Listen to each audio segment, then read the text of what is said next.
Hi, this is my second attempt at this video. Fortunately, during the first attempt, I actually used some choice language, which I did not mean to use, and so I stopped it real quick and deleted it. Had 0 viewers, so nobody really saw that anyway. But uh, so far, nobody's really looked much at the other 2 videos. I didn't figure they would. Still got to tell the guys at work because they're the ones who wanted me to do this anyway, so maybe they'll watch. Anyways, so this video actually kind of ties the first 2 videos together. Hey. But so far I've done a video on um, the Second Amendment and a video on what would happen if we had a new American Civil War. And now we're going to tie those 2 together, actually, because we're going to discuss what would happen if we took everyone's guns away or attempted to. It's actually it's a ridiculous idea. It's ridiculous for anyone to think that we could do it. It's utterly absurd. But we'll go into why. So to start off with, still dealing with mass shootings. I myself am not particularly certain what constitutes mass shooting, what the literal definition of that would be, whether or not that's just 2 people or more than 2 people or any time more than one person is shot. I don't know, but doesn't really matter. We just had what I believe would be considered a mass shooting in California. I believe it was a day or 2 ago at a veterans like retirement home type place. A very tragic event. All of these shootings are very tragic, but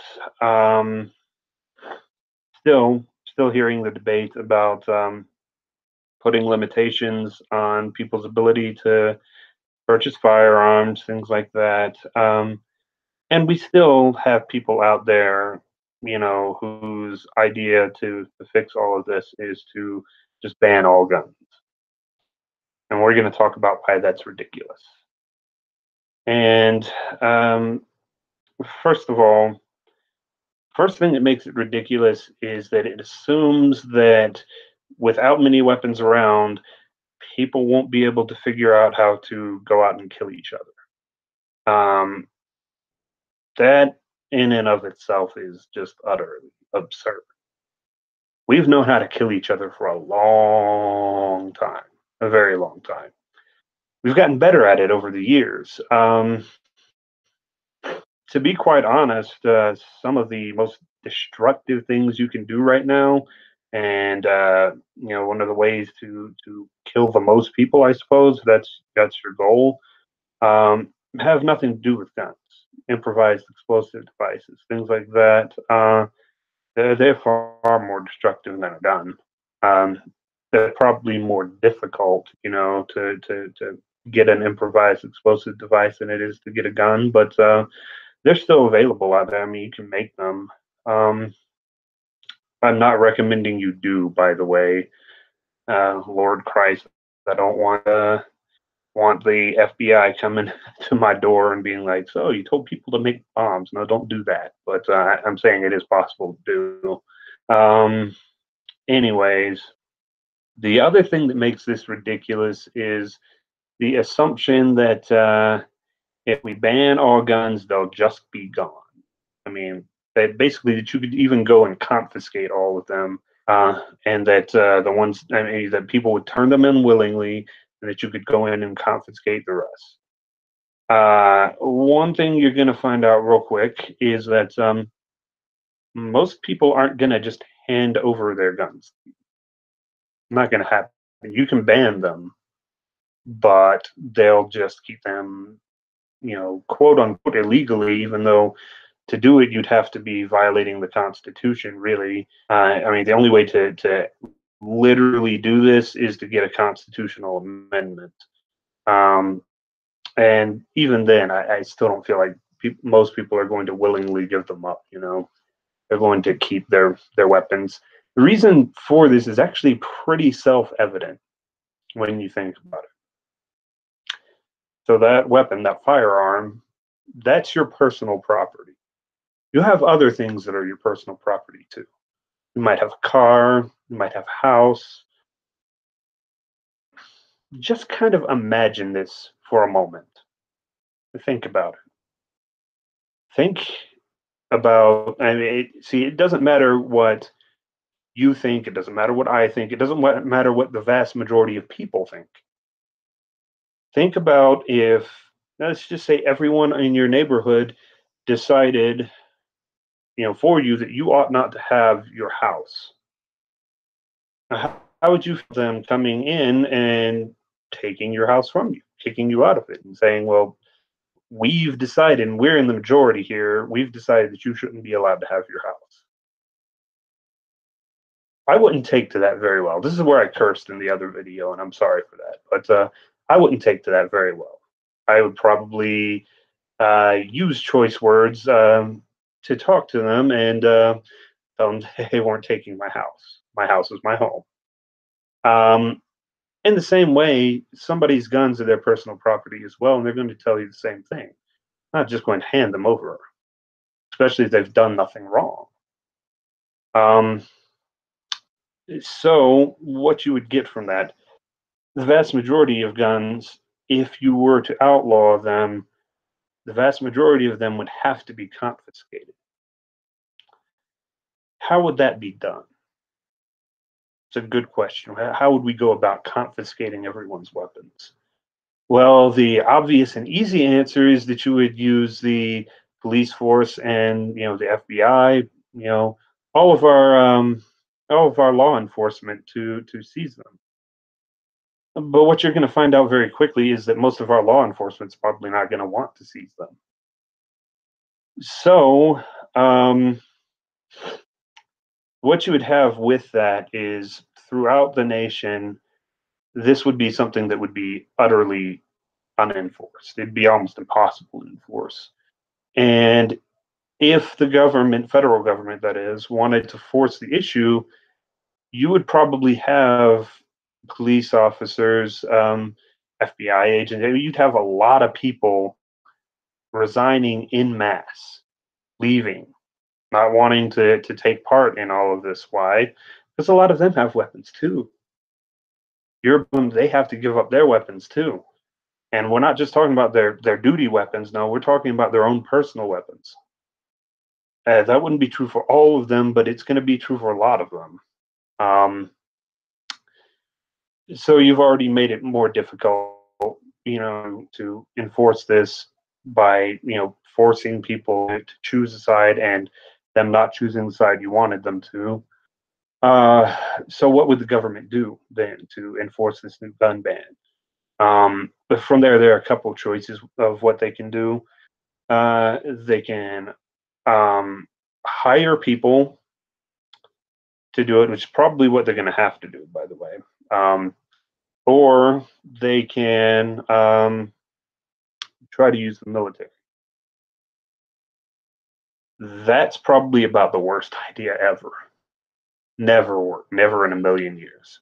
Not work. It won't work for many, many reasons. Um, we're going to delve into that one, and then we'll talk about the first one afterwards.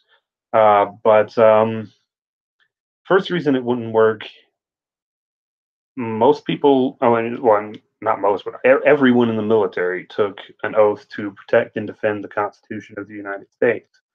And that Constitution, at least right now, at least when the vast majority of them joined, said it was legal to keep and bear arms.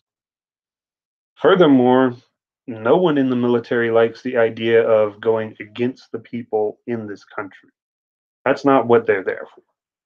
They're there to fight battles for our country elsewhere. Only way they would fight a battle here in America is if we were getting invaded. If we were getting invaded, then they would fight here, but they still wouldn't be fighting Americans. They would be fighting, whoever it was that invaded us, if it's China, whoever happened to attempt to invade, they'd be fighting them here, but not American citizens. That's not something the military is there to do. And so what you're going to get with that is that the vast majority of military members are not going to follow that type of an order, not going to go out and try to seize people's weapons. They're not here to fight battles in America against Americans. So, uh, what about the few of them that would? Because there would be some. Obviously, there would be some. For the few of them that would, honestly, you've got to understand what that would look like to somebody who had weapons, who was saying that they didn't want to give them up, and especially to the ones that said they didn't want to give them up because they feared what the government would do to them if they were unarmed. Do you think it's going to make them feel any better about the situation at all to then send in the military to take those weapons? I don't. And if you do believe that that would work, guy, I've got a bridge to sell you. You're not very bright. Um, Going beyond that, though, we can see it's pretty evident why it wouldn't work for the military to do this.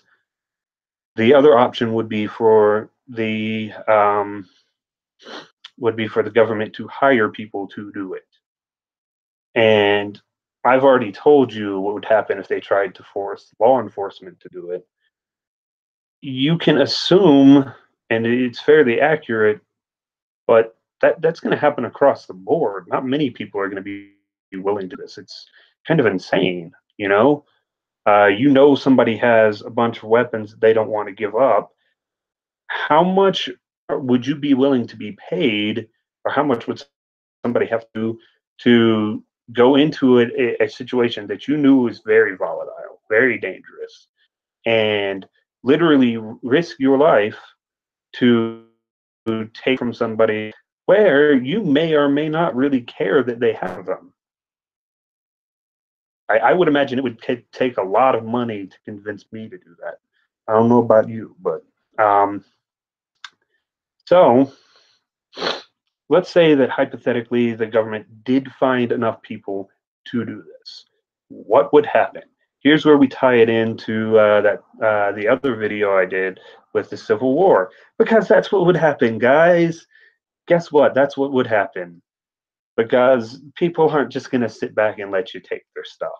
It doesn't work that way. Again, like I said, especially if they haven't done anything wrong. You know, it's so like right now we have laws that say you're a felon, you can be denied your right to bear arms. All of these things, it's based on legal processes, and really, there's no right that you have, by the way. And I think I might do a video later on this, but there's no right that you have that you can't have taken away as long as you were afforded due process of law and given the opportunity to defend yourself. And you must be given the opportunity to appeal any sort of decision that takes away your rights, such as you can be confined, you can be put in jail, put in prison. Um, that can be done, but it's got to be done with due process of law. Imagine what sort of state we would have if the police could just come out and arrest you and keep you in jail for however long they saw fit, and you were never afforded due process of law. It would be nothing like America. It'd be like more like Nazi Germany or the Soviet Union. Nothing like America. But yeah, through due process of law, you can have that right removed from you to own a weapon. When you look at society in general, they're okay with that. Why are they okay with that? Because you did something wrong. You were given every opportunity to defend yourself, because we do give, when you get indicted for something, you get every opportunity to defend yourself in this country. If you look at other countries, it is not the same as it is here. You do not get the kind of chances to defend yourself in other countries that you get here. And in other countries, you don't get. There are a lot of countries that find it a very, very foreign idea that so it's called double jeopardy here. But once you're found innocent, that you can never be convicted of that crime. That's very foreign to most countries. We afford you every opportunity to defend yourself, and what that means is that most people aren't going to come to your aid because um, you did something wrong. You got caught. You got convicted, and now now you really you kind of made your bed and you had to lie down in it.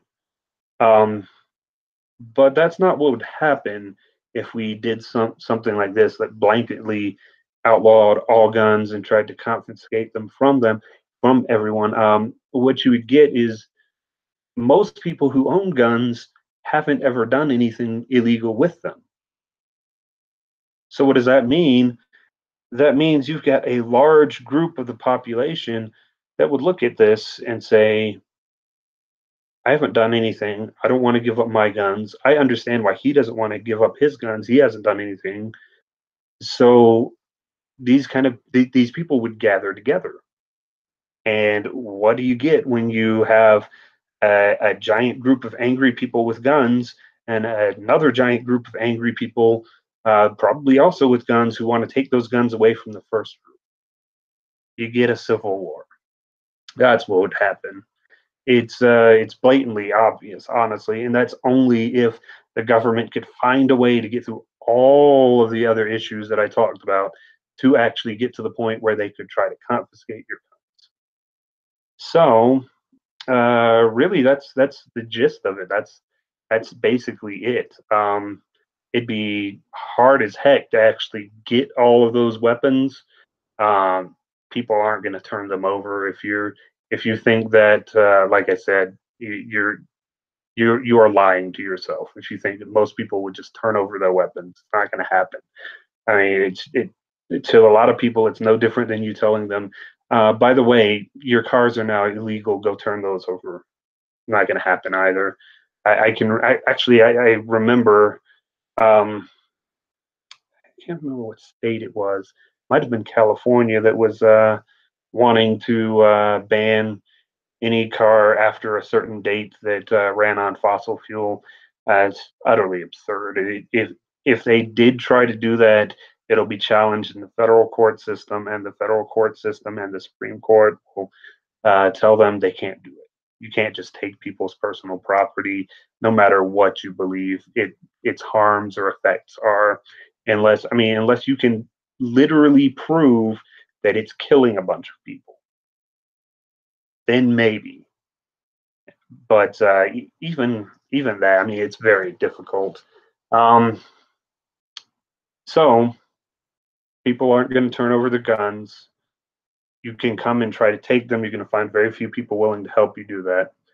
And when everything is said and done, if you succeed in all of this, you will create a civil war. And it's probably not a civil war you're going to win. In the other version of the Civil War I was talking about, we had um, sort of a communist dictatorship, probably taking the gold there, winning there. But in this type of a civil war, the vast majority of the populations could stay out of it because they have no stake one way or the other. So yeah, you're gonna end up going out there trying to take people's guns. They'll kill a bunch of people. It'll be bloody as heck, and then afterwards, we've got to figure out how to come back together as a nation, and we'll have to get rid of whatever law was passed to try to take people's guns. Because it's just not going to work. So comments, questions, concerns, whatever the heck you want to talk about. Um, we'll think about maybe doing a segment about what I was talking about earlier. Um, but yeah, just let me know what you think.